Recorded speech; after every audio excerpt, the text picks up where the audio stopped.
Hello, welcome to my channel study learn classes. आज की इस नए वीडियो में जीएस यानी कि क्लास 6th का एनसीईआरटी और एससीईआरटी के जितने भी महत्वपूर्ण एमसीक्यू प्रश्न बन सकते हैं उन्हीं सभी प्रश्नों को लेकर आपके सामने हाजिर हूँ।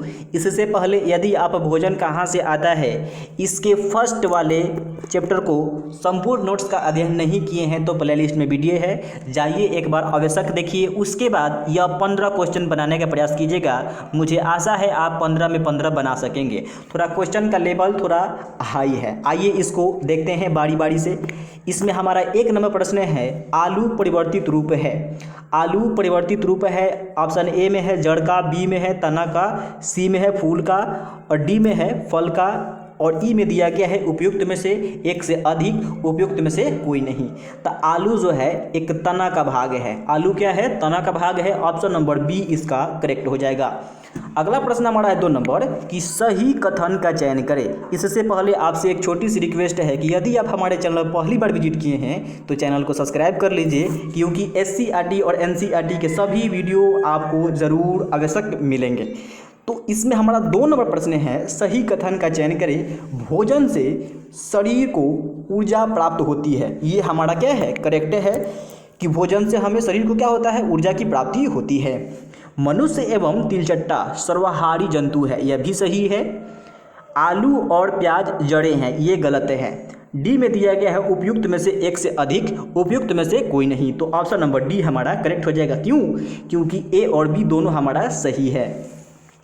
3 नंबर प्रश्न हमारा है कि नीचे कुछ जानवरों के नाम दिए गए हैं। नीचे कुछ जानवरों के नाम दिए गए हैं, तिलचट्टा, गाय, मनुष्य और हाथी। उपयुक्त में से कौन से जानवर ओमनीवोरस की जोड़ी बनाते हैं? ओमनीवोरस मतलब कि सर्वाहारी। सर्वाहारी का जोड़ी कौन बनाता है, ये प्रश्न पूछा गया है। तिलचट्टा क्या है भाई? तो ये सर्वाहारी है। गाय क्या है? शाकाहारी है। मनुष्य क्या है? सर्वाहारी है। और हाथी क्या है हमारा? ये भी शाकाहारी है। तो हमारा इसमें 1 और 3 ढूंढना है ऑप्शन में, क्योंकि तिलचट्टा और मनुष्य क्या है? ओमनीवोरस की जोड़ी बनाते हैं। तो ए में है केवल 1, गलत। बी में है केवल 2 और 4, केवल 2 और 4, यह भी गलत। सी में है केवल 3, यह भी गलत। डी में है केवल 1 और 3, तो यह हमारा ऑप्शन नंबर डी इसका करेक्ट है। अगला प्रश्न 4 नंबर, भोजन को तैयार करने में जिन जिन पदार्थों की आवश्यकता, यानी जिन पदार्थों की आवश्यकता होती है उसे डैश कहते हैं। मैंने पहले भी करा रखा है आपको नोट्स वाले क्लास में। ऑप्शन में ए में है संगठक, खाद्य पदार्थ, भोज्य पदार्थ, इनमें से कोई नहीं। तो हो जाएगा हमारा संगठक। कि भोजन को तैयार करने में जिन जिन पदार्थों की आवश्यकता होती है उसे संगठक कहते हैं। 5वां प्रश्न, चावल से हमें क्या मिलता है? कार्बोहाइड्रेट, विटामिन, प्रोटीन, उपरोक्त सभी। तो कार्बोहाइड्रेट से हमें चावल से हमें कार्बोहाइड्रेट की प्राप्ति होती है।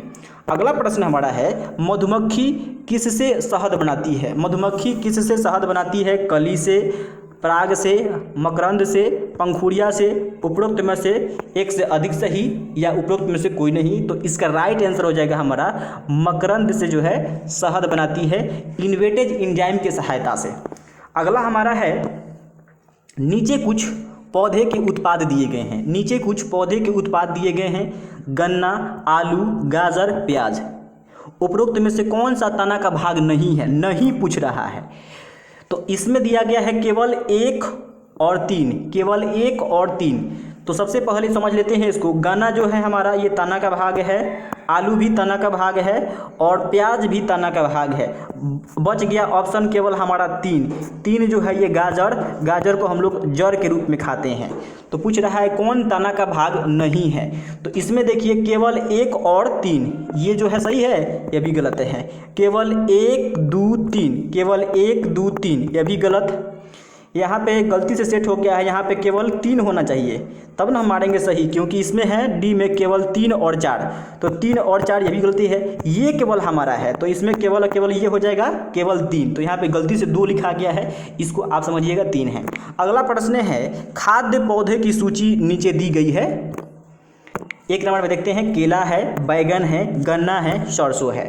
उपरोक्त में से उपयुक्त में से पौधे के एक से अधिक भाग खाने योग्य हैं। यानी कि कौन कौन से पौधे के हम एक से अधिक भाग को खाते हैं, ये भी मैंने आपको पढ़ाया था। यहाँ से प्रश्न ऐसे बन सकता है, उसको मैंने बनाने का प्रयास किया है। केवल एक केला जो है, केला के हम लोग इसको तना को, इसके फल को और इसके फूल को भी खाते हैं, तो ये एक से अधिक खाने वाला भाग है। बैगन के केवल हम फल खाते हैं, ये हमारा गलत हो जाएगा। गन्ना के केवल हम तना खाते हैं। सरसों के हम लोग बीज से तेल की प्राप्ति करते हैं एवं इनको पत्तों से हमें साग बनाते हैं। तो हमारा इसमें सही जो हो जाएगा 4 और 1 ऑप्शन ढूंढना है। उपयुक्त में से पौधे के एक से अधिक भाग खाने योग्य हैं, तो केवल 1 गलती है, केवल 4 ये भी गलती है, केवल 1 और 4 तो ऑप्शन नंबर सी हमारा करेक्ट हो जाएगा। अगला हमारा है 9 नंबर, अंकुरित बीजों में किसकी मात्रा अधिक होती है? अंकुरित बीजों में किसकी मात्रा अधिक होती है? ऑप्शन ए में है विटामिन, बी में है कार्बोहाइड्रेट, सी में है वसा और डी में है प्रोटीन, ई में है उपयुक्त में से एक से अधिक, उपयुक्त में से कोई नहीं। तो जो अंकुरित बीज होता है, जैसे कि मूंगफली खा रहे हैं, जो फुला का खा रहे हैं, और आप मान लीजिए कि चना खा रहे हैं, तो उसमें सबसे अधिक जो आपका मात्रा होगा वो प्रोटीन का होगा। अंकुरित बीजों में सबसे अधिक मात्रा प्रोटीन की होती है। अगला प्रश्न 10 नंबर, नीचे कुछ अनाज दिया गया है, चावल, मूंगफली, चना, मक्का। उपयुक्त में से कार्बोहाइड्रेट का समृद्ध स्रोत कौन है? केवल 1। तो सबसे पहले समझ लेते हैं कि इसमें कार्बोहाइड्रेट किससे किसे मिलता है। तो चावल से हमें कार्बोहाइड्रेट की प्राप्ति होता है, इसके अलावा मक्का से हमें कार्बोहाइड्रेट की प्राप्ति होता है। चना से हमें क्या मिलता है भाई, और मूंगफली से क्या मिलता है? ये दोनों से दोनों हमें प्रोटीन देता है। दालें हैं, तो चावल और मक्का 1 और 4 ढूंढना है हमें ऑप्शन में। तो बोल रहा है इसमें केवल 1 गलती है, केवल 4 यह भी गलती है, केवल 1 और 4 ये हमारा क्या हो जाएगा? करेक्ट हो जाएगा। ऑप्शन नंबर सी इसमें करेक्ट है। अगला हमारा 11 नंबर है, सूची 1 को सूची 2 से सुमेलित कीजिए और सूचियों के नीचे दिए गए कूट का प्रयोग कर सही उत्तर दें। अब देखिए इसमें दिया गया है पौधे का नाम, पौधे का भाग, यानी कि पौधा का कौन सा भाग हम लोग खाते हैं। खीरा, टमाटर ये पौधे के फल वाले भाग है, चलिए इसको इसमें मिला लेते हैं। मूली, गाजर ये जड़ वाले भाग है, इसको भी इसमें से मिला लेते हैं। अगला है सोयाबीन और सरसों, ये गलती से लिखा गया है आर, सरसों ये किसके भाग हैं? तो बीज के हैं, इसी से मिल जाएगा। प्याज और लहसुन ये तना का भाग है। तो चलिए अब शुरू से गिनते हैं। 1 का हमारा आया 4, बी का आया हमारा 1 का हमारा आया है क्या? 1 का मिला है हमें 2, 1 का हमें मिला है 2, और बी का मिला है हमें 4, और सी का मिला है हमें 3, और डी का मिला है हमें 1। यानी कि 24, 31 ऑप्शन में खोजना है। 24, 31 ऑप्शन में हमारा यहाँ पे बी है, तो 24, 31 ऑप्शन हमारा यहाँ पे बी करेक्ट हो जाएगा।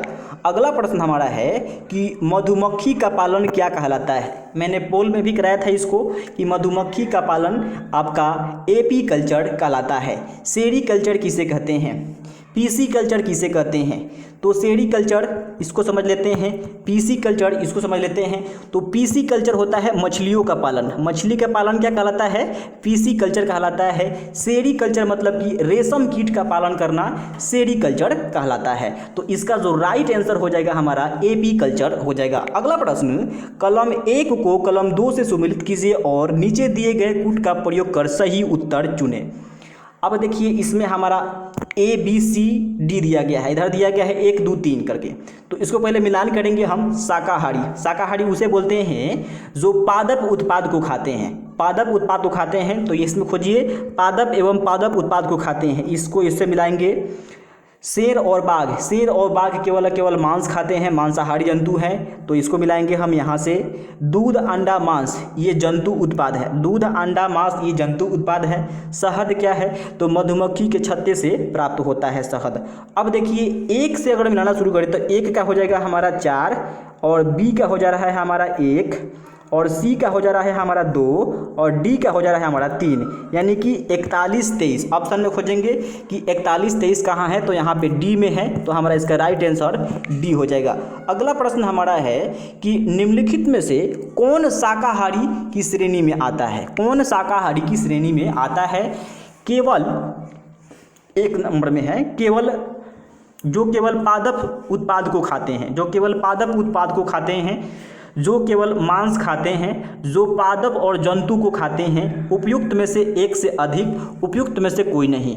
तो शाकाहारी जो केवल किसको खाते हैं, पेड़ पौधे को खाते हैं। तो ऑप्शन नंबर ए इसका करेक्ट हो जाएगा। अगला प्रश्न हमारा 15 नंबर, मधुमक्खियाँ फूलों से मकरंद एकत्रित करती है और इसे भंडारित करती है क्योंकि ऑप्शन ए में दिया गया है फल और उनका मकरंद वर्ष के केवल कुछ समय में ही उपलब्ध होते हैं। सही बात है ये भाई। मधुमक्खियों में अधिक शहद खाने की प्रवृत्ति होती है, गलत बात है। इनमें आलस की प्रवृत्ति होती है और ऐसा करने से उन्हें खाने का भंडार एकत्रित होने के बाद काम नहीं करना पड़ता है, ऐसा इसलिए करती है, ये भी गलत बात है भाई। अगला इसमें हमारा 4 नंबर में है उपयुक्त में से सभी। तो इसका जो राइट आंसर हो जाएगा हमारा ऑप्शन नंबर ए हो जाएगा। ऑप्शन नंबर ए हो जाएगा। क्यों हो जाएगा? क्योंकि फूल और मकरंद वर्ष के केवल कुछ ही समय में ही उपलब्ध होते हैं और इसको इकट्ठा कर लेते हैं कि ताकि पूरे वर्ष इसका सेवन किया जा सके। तो ये था हमारा भोजन कहाँ से आता है। जितने भी प्रश्न बने एनसीईआरटी और एससीईआरटी को मिलाकर मैंने तैयार किया है। अगर आपको वीडियो पसंद आया है तो वीडियो को लाइक कर दीजिए और अपने फ्रेंड के पास भी जरूर शेयर कीजिएगा। Thank you so much for watching this video. Love you.